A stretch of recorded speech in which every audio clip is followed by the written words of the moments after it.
안녕하세요. 반갑습니다. 오늘도 하나님의 따스한 평강과 사랑이 풍성하게 임하시는 복된 날이 되시기를 기도합니다. 찬양을 드리겠는데요. 하나님의 임재가, 하나님의 통치가, 하나님의 영광이 이 땅 가운데 임하여 주옵소서. 그리하여 우리를 새롭게 하옵소서. 이러한 마음과 소원을 담아 찬양하겠습니다.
이제 우리에게 주시는 하나님의 말씀을 같이 읽겠습니다. 오늘 말씀은 사무엘하 17장입니다. 영상을 통하여 읽습니다. 시청이 되지 않아야 되겠습니다. 나에게 주시는 생명의 말씀으로 받는 귀한 시간이 되시기를 바랍니다. 우리 함께 한 절씩 같이 읽겠습니다. 아히도벨이 또 압살롬에게 이르되 이제 내가 사람 12,000명을 택하게 하소서. 오늘 밤에 내가 일어나서 다윗의 뒤를 추적하여 그가 구원하고 힘이 빠졌을 때에 기습하여 그를 무섭게 하면 그와 함께 있는 모든 백성이 도망하리니 내가 다윗 왕만 쳐 죽이고 모든 백성이 당신께 돌아오게 하리니 모든 사람이 돌아오기는 왕이 찾는 이 사람에게 달렸습니다. 그리하면 모든 백성이 평안하리이다 하니 압살롬과 이스라엘 장로들이 다 그 말을 옳게 여기더라. 압살롬이 이르되 아렉 사람 후세도 부르라. 우리가 이제 그의 말도 듣자. 후세가 압살롬에게 이르매 압살롬이 그에게 말하여 이르되 아히도벨이 이러이러하게 말하니 우리가 그 말대로 행하랴. 그렇지 아니하거든 너는 말하라. 이번에는 아히도벨이 베푼 계략이 좋지 아니하니이다. 왕도 아시거니와 왕의 아버지와 그의 추종자들은 용사라. 그들은 들에 있는 곰이 새끼를 빼앗긴 것 같이 격분하였고 왕의 부친은 전쟁에 익숙한 사람인즉 백성과 함께 자지 아니하고 지금 그가 어느 굴에나 어느 곳에 숨어 있으리니 홍부리 중에 몇이 먼저 엎드러지면 그 소문을 듣는 자가 말하기를 압살롬을 따르는 자 가운데에서 패함을 당하였다 할지라. 비록 그가 사자 같은 마음을 가진 용사의 아들일지라도 낙심하리니 이는 이스라엘 무리가 왕의 아버지는 영웅이요 그의 추종자들도 용사인 줄 알미니이다. 나는 이렇게 계략을 세웠나이다. 온 이스라엘을 단부터 브엘세바까지 바닷가의 많은 모래같이 당신께로 모으고 친히 전장에 나가시고 우리가 그 만날 만한 곳에서 그를 기습하기를 이슬이 땅에 내림같이 우리가 그의 위에 덮여 그와 그 함께 있는 모든 사람을 하나도 남겨두지 아니할 것이요 또 만일 그가 어느 성에 들었으면 온 이스라엘이 밧줄을 가져다가 그 성을 강으로 끌어들여서 그곳에 작은 돌 하나도 보이지 아니하게 할 것이니이다. 압살롬과 온 이스라엘 사람들이 이르되 아렉 사람 후세의 계략은 아히도벨의 계략보다 낫다 하니 이는 여호와께서 압살롬에게 화를 내리려 하사 아히도벨의 좋은 계략을 물리치라고 명령하셨음이더라. 이에 후세가 사독과 아비아달 두 제사장에게 이르되 아히도벨이 압살롬과 이스라엘 장로들에게 이러이러하게 계략을 세웠고 나도 이러이러하게 계략을 세웠으니 이제 너희는 빨리 사람을 보내 다윗에게 전하기를 오늘 밤에 광야 나루트에서 자지 말고 아무쪼록 건너가서 소하라. 혹시 왕과 그를 따르는 모든 백성이 몰사할까 하노라. 그때 요나단과 아히마아스가 사람이 볼까 두려워하여 감히 성에 들어가지 못하고 에누로겔가에 머물고 어떤 여종은 그들에게 나와서 말하고 그들은 가서 다윗 왕에게 알리더니 한 청년이 그들을 보고 압살롬에게 알린지라. 그 두 사람이 빨리 달려서 바후림 어떤 사람의 집으로 들어가서 그의 뜰에 있는 우물 속으로 내려가니 그 집 여인이 덮을 것을 가져다가 우물 아귀를 덮고 지은 곡식을 그 위에 널매 전혀 알지 못하더라. 압살롬의 종들이 그 집에 와서 여인에게 묻되 아히마아스와 요나단이 어디 있느냐? 그들이 시내를 건너가더라. 하니 그들이 찾아도 만나지 못하고 예루살렘으로 돌아가니라. 그들이 간 후에 두 사람이 우물에서 올라와서 다윗 왕에게 가서 다윗 왕에게 말하여 이르되 당신들은 일어나 빨리 물을 건너가소서. 아히도벨이 당신들을 해하려고 이러이러하게 계략을 세웠나이다. 다윗이 일어나 모든 백성과 함께 요단을 건널세 새벽까지 한 사람도 요단을 건너지 못한 자가 없었더라. 아히도벨이 자기 계략이 시행되지 못함을 보고 나귀의 안장을 지우고 일어나 고향으로 돌아가 자기 집에 이르러 집을 정리하고 스스로 목매어 죽음에 그의 조상의 묘에 장사되니라. 이에 다윗은 마하나임에 이르고 압살롬은 모든 이스라엘 사람과 함께 요단을 건너니라. 압살롬이 아마사로 요압을 대신하여 군지휘관으로 삼으니라. 아마사는 이스라엘 사람 이드라라 하는 자의 아들이라. 이드라가 나하스의 딸 아비갈과 동침하여 그를 낳았으며 아비갈은 요압의 어머니 스루야의 동생이더라. 이에 이스라엘 무리와 압살롬이 길르앗 땅에 진침이라. 다윗이 마하나임에 이르렀을 때 암몬 족속에게 속한 라빠 사람 나하스의 아들 소비와 로데발 사람 암미엘의 아들 마길과 로글림 길르앗 사람 바르실레가 침상과 대야와 질그릇과 밀과 보리와 밀가루와 볶은 곡식과 콩과 팥과 볶은 녹두와 꿀과 버터와 양과 치즈를 가져다가 다윗과 그와 함께한 백성에게 먹게 하였으니 이는 그들 생각에 백성이 들에서 시장하고 고나고 목마르겠다 함이더라. 자, 우리 먼저 17장을 보기 전에요. 어제 다루지 못했던 부분을 마저 다루도록 하겠습니다. 16장 20절부터 33절의 부분이었는데요. 압살롬의 작전 참모인 아히도벨이 내놓은 모략 중에 첫 번째 부분입니다. 반란군인 압살롬이 예루살렘으로 들어왔습니다. 이제 중요한 것은 자신이 승리했다라고 하는 것을 드러내어 민심을 자기 쪽으로 확 끌어당기고 또 자기의 편들에게는 사기를 드높이고 반대로 다윗의 편에는 치명타를 날리는 계책을 찾는 것입니다. 이때 아히도벨이 내놓은 계책이 무엇이냐면 아버지 다윗이 남기고 한 아버지의 후궁, 자기 입장에서 보면 압살롬 입장에서 보면 어머니뻘이 되죠. 이 후궁들과 동침하라는 것이었습니다. 오늘날 우리 입장에서 보면 뭐 이런 개뼈다구 같은 게 다 있나 싶겠지만 사실 이런 방식은 당시 주변 나라에서 권력을 찬탈할 때 자주 사용하던 아주 일반적인 방식이었습니다. 자신이 진짜 왕이라는 것을 과시하는 방법이죠. 그리고 아버지의 사람들마저도 자신을 지지하고 있다. 후궁들마저도 내 사람이 되었다. 그러니까 이제 왕자리는 내 거다. 이러한 표현입니다. 이것은 반대편에 있어서는 즉 다윗에게 있어서는 치욕적인 수치고 모멸감을 가져다 주는 것이죠. 온 백성들이 보는 앞에서 자신의 후궁이 아들과 동침하는 것을 보였으니 얼마나 수치스럽겠습니까? 정치적인 맥락에서 보면 이건 여러모로 쓸모가 있는 아주 훌륭한 계책입니다. 그리고 다시 말씀드리지만 주변 대부분의 나라들이 다 하는, 남들이 다 하는 일반적인 방법입니다. 너무나도 손쉬우면서 효과는 직방인 방법이죠. 하지만 이 방법은 하나님이 싫어하시는 길입니다. 하나님이 금지하신 방법입니다. 하나님은 이런 짓을 역겨운 짓이라고 하셨습니다. 그래서 이런 죄로 더럽히면 가나안 사람들을 하나님께서 진멸하셨듯이 진멸하실 것이라고 경고하셨습니다. 이런 것을 보면 압살롬이나 그를 따르는 사람들에게는 하나님을 두려워하는 마음이 하나도 없음을 알 수가 있습니다. 하나님을 경외하지도 두려워하지도 않는 자를 하나님께서 인정하실 리가 만무하겠죠. 그의 길이 형통할 리가 만무합니다. 자기들 딴에는 기가 막힌 계책이라고 생각하였을지 모르지만 또 자신들의 생각처럼 백성들에게 자신들의 힘을 과시하고 또 반대로 다윗 편의 사기를 확 꺾었을지는 모르지만 그러나 하나님이 인정하지 않는 길이었기 때문에 결국에는 그 수는 뻔했고 결국에는 망하는 것밖에는 없었습니다.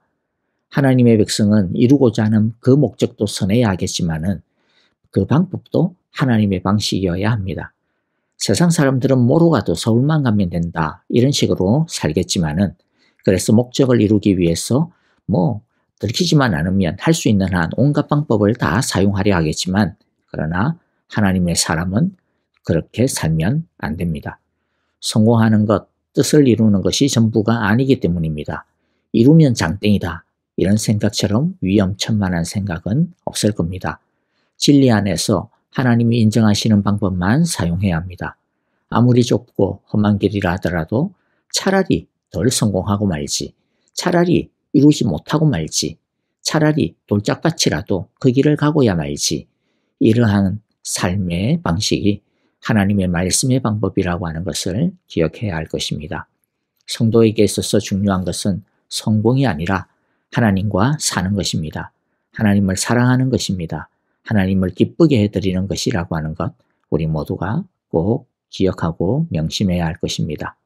남들이 다 가는 길, 남들이 다 하는 길이 진리가 아닙니다. 성공이 진리가 아닙니다. 하나님의 말씀이 진리입니다. 하나님이 진리입니다. 하나님은 하나님을 완전히 떠난 압살롬의 길을 막았습니다. 다윗이 시편 1편 6절에서 이렇게 노래한 적이 있죠. 그렇다 의인의 길은 주님께서 인정하시지만 악인의 길은 망할 것이다. 맞습니다. 하나님은 악인의 길을 막았을 것입니다. 악인의 성공은 끝내 하나님의 심판을 받게 될 것입니다. 그가 살아있는 동안 이 세상에서 하나님의 심판을 만일 받는다면 그나마 다행입니다.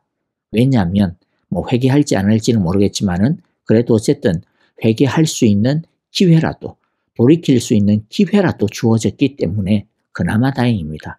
하지만 이 세상에서 심판을 받을 기회도 없이 그저 그냥 평탄하게 살다가 죽는다면 그 마지막의 기회마저도 박탈당한 것이니 사실은 더 무서운 심판을 받은 것입니다. 그러므로 무서운 악인들이 이 세상에서 아무런 벌도 안 받고 평안히 살다가 죽는 것을 보고서 하나님의 정의가 어디 있느냐고 낙담할 필요가 없습니다. 하나님은 그런 악인은 반드시 벌하고 반드시 심판하시기로 작정하셨기 때문입니다. 차라리 이 세상에서 벌 받는 것이 그나마 다행입니다. 그때 하나님이 기회를 주신 줄을 알고 돌이켜야 합니다. 그 기회를 놓치면 안 됩니다. 그러면 더 불쌍해집니다. 하나님은 압살롬의 길을 막았습니다. 그러나 불행히도 압살롬은 하나님이 자신을 막아선다라고 하는 것을 전혀 몰랐습니다. 반면에 아히도벨은 하나님이 막으시는구나 라고 하는 것을 알았습니다. 하지만 아히도벨은 회개하고 바로 잡으려고 하지 아니하고 자살로 자신의 생을 마감해버림으로써 하나님이 주신 돌이킴의 기회를 스스로 박차버리고 말았습니다. 지혜로운 듯 보였으나 그러나 실상은 가장 미련하고 어리석은 사람이 아히도벨입니다. 아히도벨은 자신에게 군사 10,000명만 주면 빨리 다윗을 뒤쫓아가겠다라고 합니다. 다윗이 지금 도망치기에 급급한데 지금이 기회라는 거죠. 전열을 가다듬기 전에 급습하여서 다윗만 잡으면 다 끝난다 그렇게 말합니다. 압살롬과 그리고 함께 있던 모든 지휘관들이 훌륭한 계책이라고 동의합니다. 그런데 하나님께서 압살롬을 망하게 하시기로 작정을 하셨기 때문에 압살롬은 쓸데없이 괜히 스스로 망할 길을 들어가고 맙니다. 후세에게 다른 계책이 있냐고 묻습니다. 자기 딴에는 여러 사람들의 의견을 청취하는 지혜로운 방식이라고 생각했을 것입니다. 후세가 다윗을 가장 잘 아니까 이 사람에게 더 좋은 방책이 있을 거다 그렇게 생각을 했던 것 같아요. 하지만 이것은 하나님께서 압살롬을 망하게 하시기로 작정한 뜻이었습니다. 후세는 아히도벨과는 정반대의 계책을 냅니다. 더 많은 군대를 충분히 모아서 나중에 한꺼번에 한 번에 총공세로 끝장을 내는 것이 좋겠다라는 거죠. 왜냐하면 다윗이나 그 군인들은 다 용사이기 때문에 지금 괜히 갔다가 오히려 더 안 좋을 수 있다라고 그렇게 말한 거죠. 자신의 승리에 도취한 압살롬은 아히도벨의 계책을 버리고 후세의 계획을 택합니다. 어떻게 보면 그게 더 멋있어 보이니까요. 더 많은 군대로 좋은 공세를 피는 것이 자기를 과시하고 자신의 힘을 갖다가 더 높이는 그러한 방식이라고 생각이 되었을 것입니다.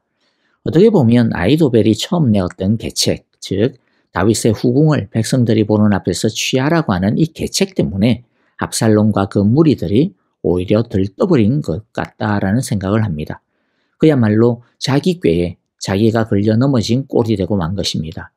하나님은 사람의 지혜보다도 훨씬 지혜롭습니다. 아히도벨의 지혜와 계책은 너무나도 사실은 완벽했습니다.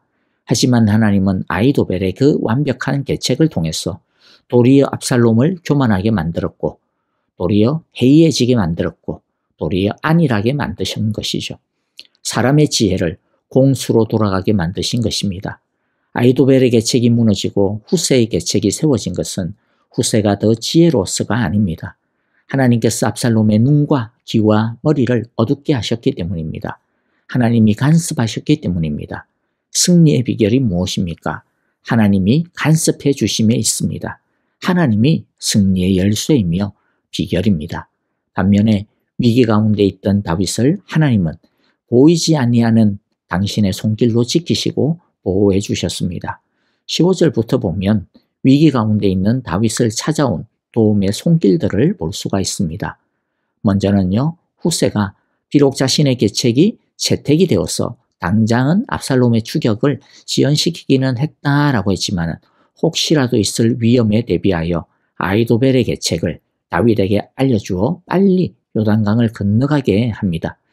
이때 연락을 맡았던 요나단과 아히마아스가 들켜가지고 붙잡힐 뻔했지만 한 여인의 슬기로운 지혜로 도움 덕분에 위기를 모면하게 됩니다. 하나님이 도우신 것입니다. 그래서 무사히 이 소식을 전해들은 다윗과 그 일행은 급하게 밤새도록 요단강을 건너갔고 간발의 차이로 압살롬의 추격을 따돌릴 수가 있었던 것이죠. 그로 인해 전열을 가다듬을 수 있는 시간과 기회를 얻을 수가 있었고 결국에는 반격의 실마리를 가질 수가 있게 됩니다. 또 요단강을 건넌 후에도 많은 도움의 손길들을 하나님께서는 보내주셔서 몸과 마음의 기력을 회복할 수 있도록 도와주셨습니다. 암몬 왕의 아들 소비가 찾아왔고요. 마길과 바르실레가 찾아와서 다윗에게 많은 음식과 물자들을 보급해 주었습니다. 이들은 하나님께서 보내신 도움의 손길들이었습니다. 이들의 방문과 공급은 지친 다윗과 일행들에게 큰 위로가 되었고 실제적인 힘이 되었습니다. 이처럼 하나님은 고통의 과정을 통과하고 있는 당신의 자녀들에게 보이지 않지만 분명히 특별한 은총을 베푸십니다. 아히도벨의 계책이 채택되지 않았던 것, 아히도벨이 스스로 죽은 것, 요나단과 아히마아스가 추격군으로부터 피할 수 있게 되었던 것, 소비와 마길과 바르실레가 물자를 가지고 찾아와 준 것, 이런 것들은 어떻게 보면 사실 하나님의 일처럼 보이지 않을 수가 있죠. 하지만 하나님은 이런 일상적인 일들, 평범한 과정들을 통해서 역사하십니다.